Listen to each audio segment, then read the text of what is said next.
Hey there, folks. Clyde Chester here, and tonight I need to tell you about one of the most horrifying environmental disasters in American history. A story about corporate negligence, government failure, and ordinary families who discovered that their homes, their schools, their children's playgrounds were built on top of thousands of tons of toxic chemical waste. I'm talking about Love Canal, a working-class neighborhood in Niagara Falls, New York, that became synonymous with environmental catastrophe in the late 1970s. This is a story about how America treated its own citizens as collateral damage in the pursuit of industrial profit, and how one community's nightmare changed environmental law forever. Let me take you back to the 1890s, to a man named William T. Love who had a dream. Love was an entrepreneur with a grand vision for Niagara Falls. He wanted to build a model industrial city powered by hydroelectric energy from the falls. His plan involved digging a canal that would connect the upper and lower Niagara River, creating a navigable waterway and a source of power for factories. He started excavating in the 1890s, managed to dig about a mile of canal before his funding dried up and the project collapsed. The partially dug canal, Love's Canal, sat there abandoned, a long trench cutting through the countryside near Niagara Falls, slowly filling with water, becoming a local swimming hole and dumping ground. Fast forward to the 1940s. The Hooker Chemical Company, which operated a massive chemical plant in Niagara Falls, needed somewhere to dump its industrial waste. They were producing chlorine, caustic soda, and various other chemicals used in everything from plastics to pesticides. The manufacturing process created enormous amounts of toxic byproducts, chemical sludge, contaminated solvents, production waste that was poisonous, corrosive, and in some cases carcinogenic, and Hooker needed somewhere to put it all. They looked at that abandoned canal and saw the perfect solution. It was a big hole in the ground, conveniently located, not being used for anything. So in 1942, with permission from the property owner, Hooker started using Love Canal as a chemical dump site.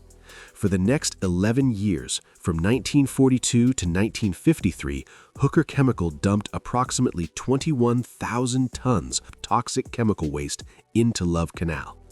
Let me repeat that number so it sinks in. 21,000 tons of poison. The waste included over 200 different chemical compounds: benzene, which causes leukemia; dioxin, one of the most toxic substances ever created; trichloroethylene, a carcinogen; lindane, a pesticide that damages the nervous system; and dozens of other compounds that could kill you, give you cancer, cause birth defects, or destroy your organs. Hooker would truck in barrels of this waste, 55-gallon steel drums filled with toxic sludge, and dump them into the canal. Sometimes they just pour liquid waste directly into the pit. They weren't careful about it, weren't worried about containment or long-term consequences. This was the 1940s and early 1950s, before environmental regulations, before anyone really thought much about what happened to industrial waste after you threw it away. By 1953, the canal was full, packed with 21,000 tons of toxic chemical waste in deteriorating barrels and loose sludge, covered with a layer of clay and topsoil. Hooker Chemical sealed it up and walked away, having used Love Canal as their personal toxic waste dump for over a decade. And here's where the nightmare really begins. Niagara Falls was growing in the 1950s. The city needed land for development, land for schools, land for houses, land for the expanding population of working-class families who were part of the post-war boom. The Niagara Falls School Board approached Hooker Chemical about purchasing the Love Canal property for $1. $1. They wanted to build a school there. Hooker said no initially. They told the school board that the land had been used as a chemical waste dump, that it contained hazardous materials, that it wasn't suitable for development. But the school board insisted. They needed the land, and they weren't taking no as an answer. They threatened to use eminent domain to seize the property if Hooker wouldn't sell. So, in 1953, Hooker Chemical sold the Love Canal property to the Niagara Falls School Board for $1, with a deed that included a clause warning that the land had been used for chemical waste disposal, and that Hooker assumed no liability for any injuries or damages that might result. Think about that for a second. Hooker Chemical knew the land was contaminated. They warned the school board, they put it in writing, and then they sold it anyway for $1 and walked away, legally protected by that liability clause. And the school board, despite being warned, took the land and started building. In 1955, the 99th Street School opened on the former Love Canal site, built directly on top of thousands of buried chemical waste. And then developers started building houses around the school, modest, affordable homes for working-class families, the kind of neighborhood where factory workers and tradesmen could afford to buy their first house, could raise their kids, could pursue the American dream. By the late 1950s, Love Canal was a neighborhood of about 800 single-family homes and 240 low-rise apartment units, home to roughly 2,400 people. Young families, lots of kids, people who'd worked hard and saved up to buy these houses, who had no idea they were living on top of a chemical time bomb. For years, there were signs that something was wrong, but nobody connected the dots. Residents noticed strange odors, chemical smells that would drift through the neighborhood, especially after heavy rains. They found odd substances in their yards, black sludge that would seep up through the ground, discolored patches where nothing would grow. Kids playing in yards would get chemical burns on their hands and feet. The creek that ran through the area would sometimes turn different colors, green one day, orange another. Basements would flood with foul-smelling water. People complained, but they were told it was nothing serious. Maybe a backed-up sewer, maybe runoff from the nearby chemical plants, maybe just the normal smells of an industrial city. This was Niagara Falls in the 1960s and 1970s, a blue-collar town dominated by chemical companies. People were used to industrial odors, used to accepting that living near factories meant putting up with some unpleasantness. And the homeowners were invested, literally. They'd bought these houses, they were raising their families here, and admitting something was seriously wrong meant admitting they'd made a terrible mistake. But the health problems couldn't be ignored. By the mid-1970s, people in the Love Canal neighborhood were getting sick at alarming rates. Miscarriages were happening far more frequently than normal.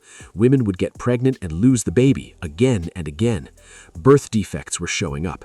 Children born with missing organs, with severe disabilities, with conditions that doctors had rarely seen. Cancer rates were elevated. Young people developing rare cancers, clusters of leukemia, brain tumors, liver disease, respiratory problems, skin conditions, neurological issues. The neighborhood was experiencing a health crisis, and nobody in authority was paying attention. The person who finally forced the world to pay attention was a young housewife named Lois Gibbs. In 1978, Gibbs was 26 years old, living on 101st Street in Love Canal with her husband and 2 young children. Her son, Michael, had started attending the 99th Street School and almost immediately started having health problems, seizures, liver disease, immune system disorders.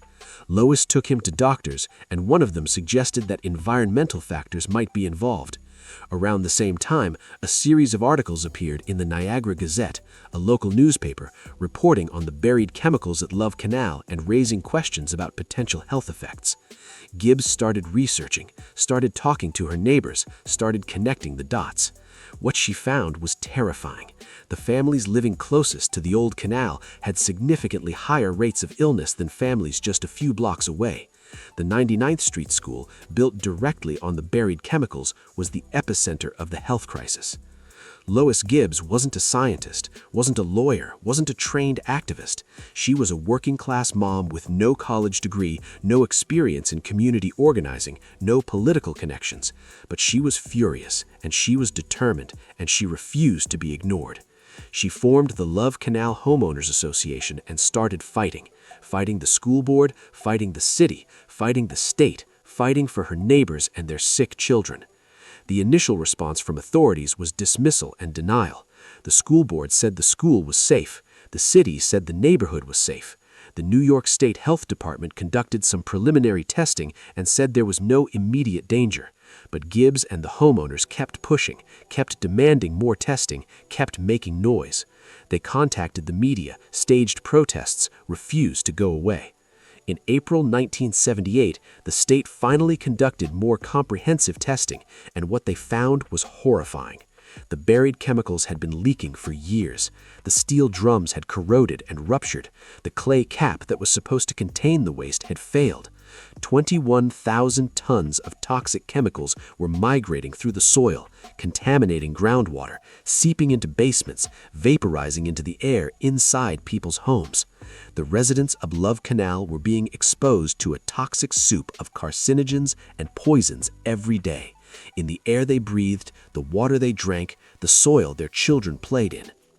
On August 2, 1978, the New York State Health Commissioner declared a health emergency at Love Canal. President Jimmy Carter approved federal disaster assistance, the first time in American history that a man-made environmental disaster had been declared a federal emergency. The state ordered the immediate evacuation and relocation of 239 families living in the homes closest to the canal. But this was only the families in the immediate area. Hundreds